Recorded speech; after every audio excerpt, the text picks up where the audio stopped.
tous. David, donc CDPE 51, tout est accompli. C'est ce que nous pensions.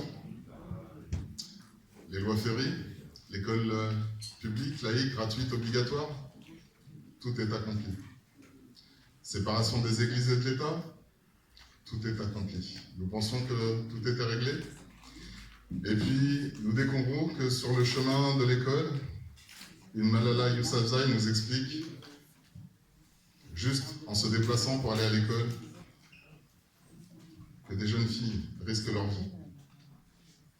Elles peuvent être enlevées parce qu'elles ouvrent des livres, des books, des bocaux. Et c'est mal, c'est haram, des bocaux haram. Elles peuvent être enlevées, kidnappées, torturées, elles peuvent être tuées. Malala Yousafzai a failli être abattue. Elle a voulu aller prendre une leçon et c'est elle qui nous a donné une leçon.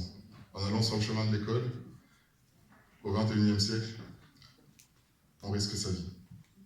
Qu'est-ce qu'on peut faire, nous, en tant que fédération de parents d'élèves, par rapport à tout cela? Et ça ne suffit pas, il s'ajoute d'autres données. Nous pensions que tout était accompli avec les lois que je viens d'évoquer, loi Ferry, loi de séparation des églises et de l'État, et nous découvrons qu'en réalité, selon Action contre la faim, 1 milliard de personnes souffrent de la faim dans le monde. 1 milliard de personnes n'ont pas accès à l'eau potable. Ça veut dire que nous avons des élèves, nous le savons, qui, dans les bancs de l'école, sur les bancs de l'école, dans nos classes, à côté de nos enfants, viennent à l'école le ventre vide.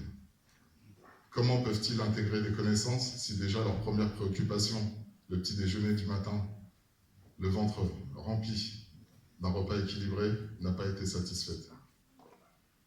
Qu'est-ce qu'on peut faire en tant que parents d'élèves? Eh bien, nous pouvons demander d'aller au-delà, d'intégrer la gratuité complète de l'école, c'est-à-dire une restauration scolaire gratuite pour les élèves. Jérôme Guèche y avait déjà pensé, lorsqu'il était président du Conseil général de l'Essonne, des petits déjeuners offerts, il faut aller dans cette direction, des petits déjeuners offerts pour tous les élèves, une restauration scolaire gratuite pour tous les élèves, et au-delà, puisque sur le chemin de l'école, on peut mourir, au moins que le trajet soit gratuit.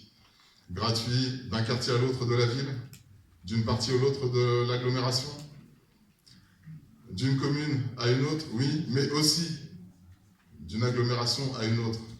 Et ne nous renvoyez pas aux contraintes des délégations, des compétences entre la commune, le département, la région, l'État. Il faut que toutes ces personnes se mettent autour de la table pour préposer un titre de transport gratuit par élève de la maternelle au lycée et pour finir, je dirais même, de la maternelle à l'université. Merci.